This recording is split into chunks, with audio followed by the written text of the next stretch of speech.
Hello friends, बुजुर्ग patient जब हमारे पास आते हैं तो उनकी कॉमन समस्या होती है। थोड़ी थोड़ी देर में, थोड़े थोड़े महीनों में पेशाब में इन्फेक्शन हो जाता है। कभी कभी आईसीयू में एडमिशन की नौबत आ जाती है।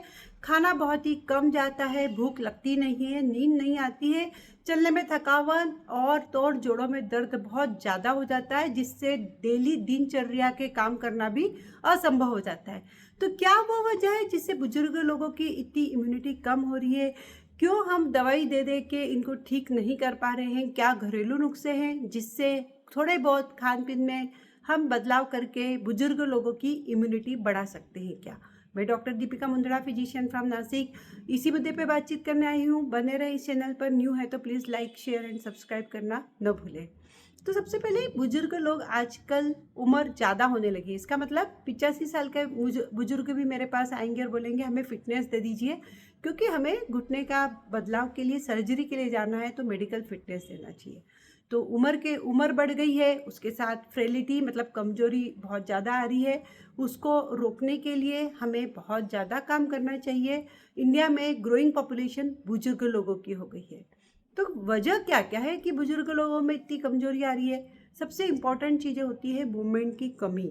नंबर एक प्रॉब्लम मूवमेंट कम हो जाती है। जहाँ रिटायरमेंट शुरू हुआ, जहाँ बच्चे ने जवाबदारी लेना शुरू कर दी, घर के संभालने की जवाबदारी कम हो गई, पैसे कमाने की जवाबदारी कम हो गई, बुजुर्ग लोग घर में ही रहते हैं।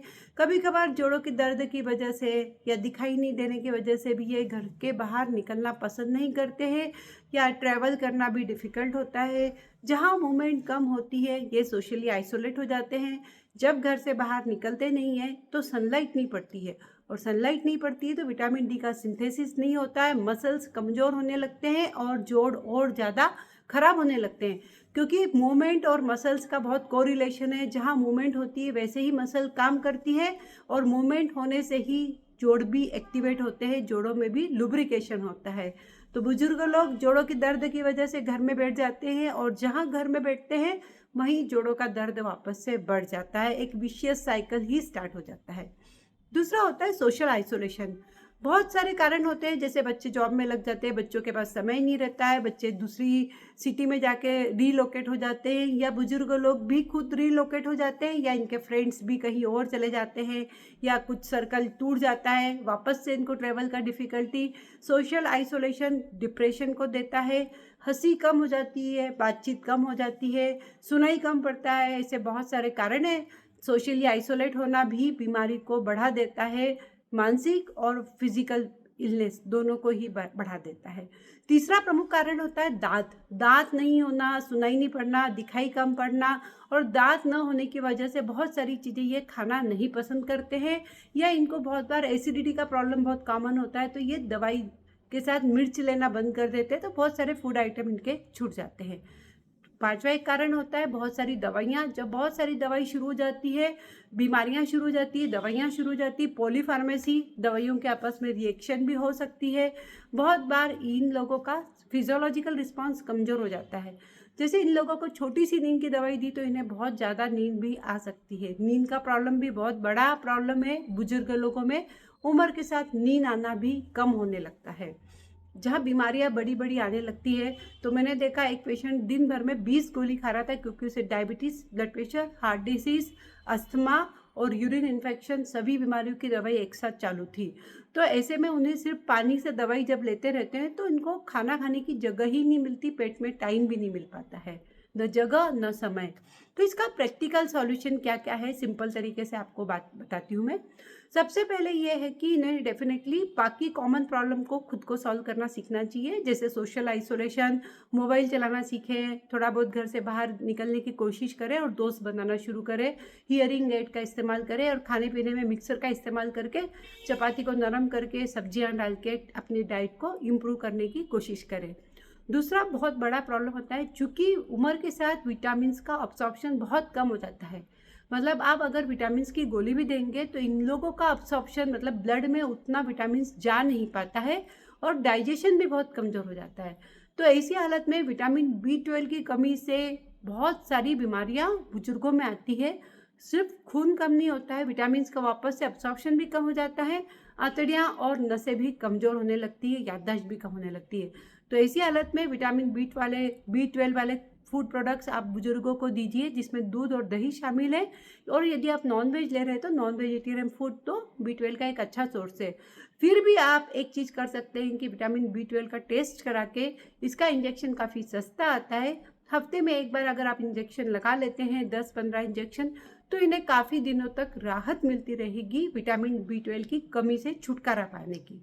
एक मैंने देखा है खून की कमी भी बुजुर्गों में बहुत ज़्यादा होती है, जो अननोटिस्ड होती है। बहुत बार ये लोग खून पतला होने की दवाई लेते हैं, उसकी वजह से गैस्ट्राइटिस की वजह से ब्लड लॉस भी बहुत हो जाता है, जो दिखता भी नहीं है। तो इसी हालत में इन्हें ग्रीन सब्जियां देना बहुत इम्पॉर्टेंट रहता है। हरी सब्जी, मन्नुका या फिर किशमिश देने की आप शुरुआत कर सकते हैं, उससे खून बढ़ने में आसानी होगी। तीसरा एक जो कमी देखी गई है वो है प्रोटीन्स की बहुत ज़्यादा कमी है। तो प्रोटीन्स की कमी को पूर्ति करना बहुत ज़रूरी है, क्योंकि प्रोटीन्स अगर बॉडी में रहेगा तो मसल्स और जोड़े अच्छे रहेंगे और इनकी बॉडी अच्छे से फंक्शन करेगी। तो प्रोटीन्स के लिए आप इन्हें दालें पर्याप्त मात्रा में दीजिए, दूध दही का सेवन दीजिए, पनीर और चीज़ भी आप साथ में दे सकते हैं, ताकि साथ में कैल्शियम की कमी भी नहीं होगी। सोयाबीन एक प्रोटीन का बहुत ही अच्छा सोर्स है। बादाम का दूध दे सकते हैं आप, या सोया मिल्क भी इन्हें दे सकते हैं, जो बहुत इजीली अवेलेबल होता है। तो दूध दही और सोया मिल्क, जो कि कैल्शियम और प्रोटीन दोनों का ही एक उपयुक्त सोर्स रहता है। एक कमी बुजुर्गों में देखी गई है कि चूँकि मिर्च खा नहीं पाते हैं, तो इनका नमक का इंटेक भी बहुत कम हो जाता है। और मिर्च और नमक के इंटेक कम होने के साथ साथ फिर पानी पीने का भी इनकी समस्या होती है, पानी भी बिल्कुल कम पीते हैं। तो इन तीनों चीज़ों पे तो हमेशा गौर करते रहना चाहिए। बुजुर्गों में पानी की कमी बहुत जल्दी हो जाती है, क्योंकि इनका बॉडी मास भी उम्र से कम होने लगता है। और नमक की कमी की एक वजह ये भी हो सकती है कि बहुत बार इन्हें दवाई दी जाती है, जिससे यूरिन के रास्ते से नमक, सोडियम लॉस होने लगता है। तो हमेशा चेक करें कहीं इनको हाइपोनेट्रीमिया या नमक की कमी तो नहीं हो रही है। यदि है तो इन्हें नमक डाइट में प्रॉपर जा रहा है या नहीं, इसकी दिशा में ज़रूर काम करते रहना चाहिए। फिर उम्र के साथ से मसल मास तो कमज़ोर होता ही है, लेकिन आपने भी बहुत बार देखा होगा बहुत सारे बुजुर्ग लोग पहाड़ चढ़ जाते हैं। मैंने खुद ने भी बहुत देखे हैं, हमारे घर के बुजुर्ग 80 साल में एकदम फिट होकर साइकिल चला रहे हैं। तो उसकी वजह उन्होंने बॉडी पे हमेशा काम किया हुआ है। तो डाइट के साथ साथ एक्सरसाइज का बहुत इम्पोर्टेंट रोल है। यदि एक्सरसाइज करते रहेंगे तो इनके बॉडी का मसल मास एक 20 साल के युवक जितना भी हो सकता है, ऐसा रिसर्च बता रही है। तो कंटिन्यूस एक्टिविटी में इनको प्रोत्साहन देना एक इम्पॉर्टेंट तरीका होता है। साथ में आप डॉक्टर की सलाह से कुछ मेडिसिन, कुछ विटामिन्स भी दे सकते हैं। लेकिन अल्टीमेटली बुजुर्ग लोग अगर फिट रहते हैं तो सबसे बड़ा प्रॉब्लम जो सॉल्व होता है वो प्रॉब्लम है कि इनके गिरने का डर कम हो जाता है। क्योंकि बुजुर्ग लोगों की बहुत बड़ी समस्या होती है गिर के फ्रैक्चर होना, और दूसरा होता है यूरिन इन्फेक्शन। और यूरिन इन्फेक्शन ऐसा होता है जो होने के बाद भी दिखता नहीं है, सीधे पेशेंट बेहोशी जैसी हालत में हो जाता है। कभी कभार एक और कॉम्प्लिकेशन हम जो रूटीनली देखते हैं वो है लो शुगर। क्योंकि नॉर्मली लो शुगर होती है तो पेशेंट बोल देता है मुझे भूख लग रही है, घबराहट हो रही है, पसीना आ रहा है, लेकिन बुजुर्ग लोग इतना बोल भी नहीं पाते हैं। कभी कभार हम देखते हैं पेशेंट बैठे बैठे बेहोश से हो जाते हैं सीधे, और पता चलता है शुगर बहुत लो हो गई है।